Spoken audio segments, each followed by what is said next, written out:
Are you missing out on important emails from your favorite businesses because they accidentally land in your junk folder?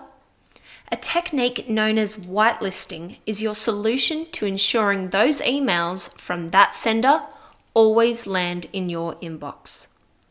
This is your guide to whitelisting an email address in Gmail.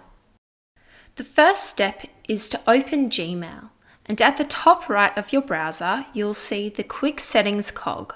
Click that, and then click See All Settings. Click the header Filters and Blocked Addresses.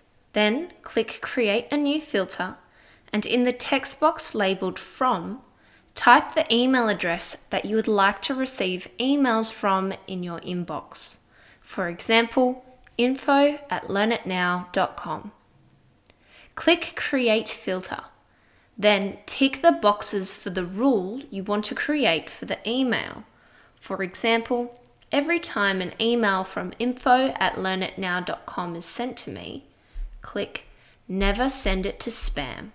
By clicking Create Filter, you've now whitelisted this email address, but you can take some intermediate or advanced steps.